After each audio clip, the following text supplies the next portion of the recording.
Ipswich Labour say that county councils don't understand Ipswich because they all represent and live in leafy villages. Anyway, the borough boundary's over that way somewhere. As you can see, it's very urban round here. Anyway, this leads to Church Farm. As you can see, there isn't any churches there. This is Folkestone Lane, and up there is a few houses, but up here where Church Farm is, that was next to St Botolph's Church, Folkestone. Folkestone is a lost village. Folkestone Church is no longer there. St Botolph's Church isn't. It fell into disuse. They knocked it down and used the stones to build the north aisle of St Mary's, Whitton, up the road. Here. Right, this is St Mary's, Whitton is the north aisle. Tower. Yes, actually it was a tower that St Botolph's was, stones from St Botolph's were built with.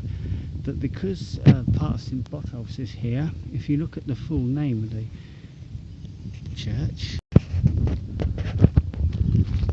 St Mary and St Botolph, Whitton, named after St Mary, Whitton, which was here first, and St Botolph's Church, Folkestone, which some of the stones are from.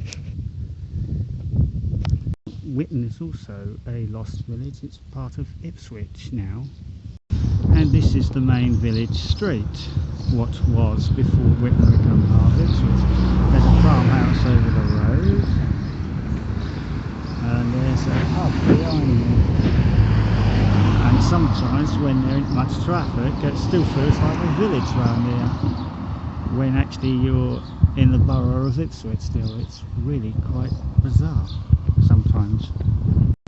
Right, this is the top of Bullen Lane coming up from Bramford. Down there is Bullen Hall Farm. Now, over that way, that piece of area is called Bullen Green, and up there is Bullen Substation, as you can see. Right, now Bullen is no longer a village. I'll look over there because it looks nicer. Bullen is no longer a village, but the surname that originates from the village still does. People so we have the Suffolk surname of Bullen. A certain Tudor family of the name Bullen thought the name was a bit too common for their liking and changed the name to Boleyn. Talking of which, when Anne Boleyn was a little girl, she stayed here at Irwitton Hall in Irwitton there, and legend has it her heart is buried in this church, Irwitton Church here. Hence the pub in the village is called the Queen's Head, as you can see. Well, and hence the row of houses behind me is called Boleyn Place. Hello, behind me, just over there, stood the parish church of St John the Baptist, Alston. There's nothing really to see. There's not a flint, well apparently they found a few bits of glass, but there's nothing, no trace of it. There's a few cottages about and Grimston Hall, which was part of the village of Alston. But apart from that, there's nothing left. It's now part of Trimley Lower Street, so it's part of Trimley St Martin. So it's now part of Trimley. Not the better part of Trimley, but at least it was fortunate enough not to end up being part of Walton, which is also a lost village. It's part of Felixstowe. And here's the main village street of Walton. That's part of Felixstowe. No village character anywhere. Just a kind of like rubbish part of Felixstowe really. Trimley is just far too good to end up being anywhere else. There is the parish church of Trimley St Martin, and there is the architecturally superior parish church of Trimley St Mary. Now, well, I'm biased. Of course I'm biased. This is the land of the treacle miners. Trimley people were known as treacle miners. It was a name they gave themselves to get, and customs and excise believed that they were actually stupid enough to try and mine treacle, so they left them alone while they were smuggling in loads of stuff at the continent. And the pub behind me, when they renovated it a few years ago, they found loads of stuff, holes and stuff in the walls that shouldn't have been there, where they were hiding stuff. True story. Hello. Right, this is the top of Bixley Lane, heading towards the mill stream, site of the original Bixley village, which according to the Domesday Book, Lord of the Manor was Ralph the Constable in 1066, and in 1086 it was Alan of Brittany, as you can see. Now, it's outside the borough, so it hasn't got any rubbish councillors, and it should actually be in the borough of Ipswich, but as it is, without Ipswich being a unitary authority, we are reduced to having a donut borough. Right, I am now in the vicinity of the lost village of Islington. It's mentioned in the Domesday Book, and we know its location was somewhere between Bixley and Acton, but nobody was quite sure where it was, apart from it was in the Warren Heath area. And then when they built all these new houses a few years ago, they found it after it had been lost for centuries. So when they built these houses, they found the exact location, but I don't actually know what it is, so as I said, I'm only in the vicinity of it. Anyway, this is Warren Heath now, and Islington was somewhere around here. This is another area that should be within the unitary authority of Ipswich. There is the parish church of Trimley St Martin, and follow, and there is the architecturally superior parish church of Trimley St Mary. Now, that hasn't always been the only case of two village churches being next to each other in Suffolk. There is the parish church of Creting St Mary, and follow, and around here somewhere was the parish church of Creting All Saints. Right, yeah, All Saints was damaged by a storm in 1800 and they decided to demolish it. Apparently it didn't have any foundations. I mean, like, Christ is supposed to be the foundation the church is built on, and this one didn't have any at all. So now there's just St Mary's standing, and at one time it stood next to...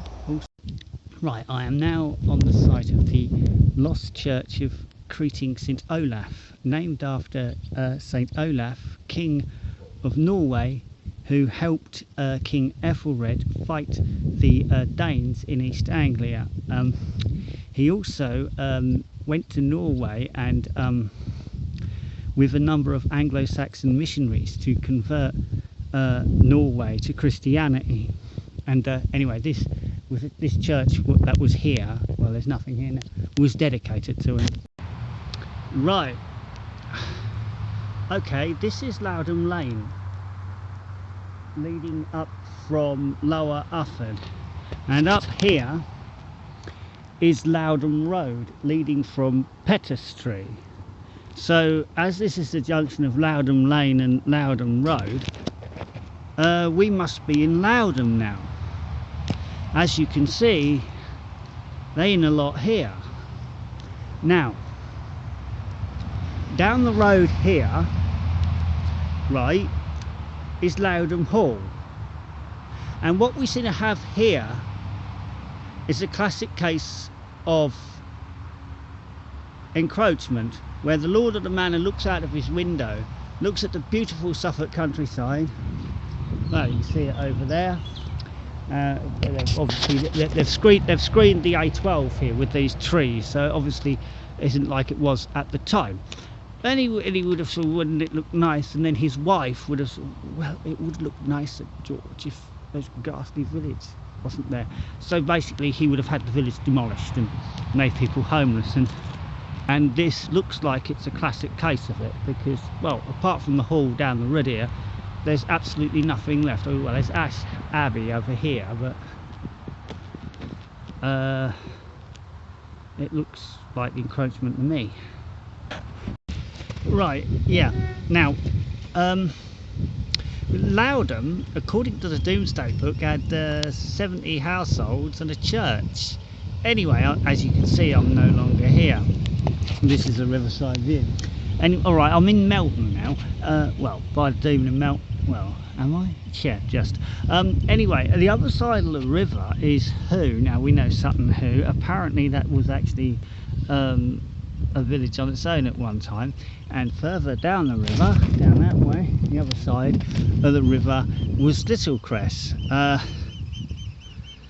All I know is they existed, and I really can't be jarred to go to them. I just thought I'd mention them.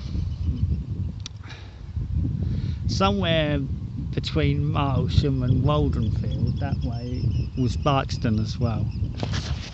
I am now in the vicinity of the lost village of Gusford, which the school is named after.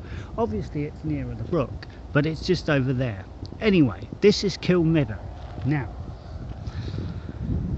I am at the doorway of St Mary's Church, Stoke. This was originally Stoke St Mary. Stoke is an Anglo-Saxon word for secondary settlement. So Stoke was like a secondary settlement to Ipswich, the other side of the river. Over there is Austin Street, and if you went to the bottom of Austin Street, there was a church called St Augustine's Church, and that's named why Austin Street's called Austin Street. It's named after St Augustine's Church, which was down the bottom of Austin Street. Apart from that, I couldn't tell you much about it. This is Paddington. Originally, was, according to Domesday Book, was owned by Lord Algar. This is around where the turbine's going to be built. Hello, right, I am now in the vicinity of Little Bryset, which is why Great Bryset's called Great Bryset. Well, it's on its own. There was a Little Bryset, and I'm somewhere around here is Little Bryset. It's part of Ofton, apparently.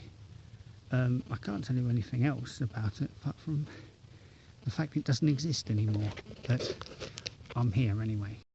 Right, this is in the vicinity of the lost Suffolk village of Horsewade. Now, it just so happens that Horsewade became Horseford, which then became Hansford, which then became Hanford.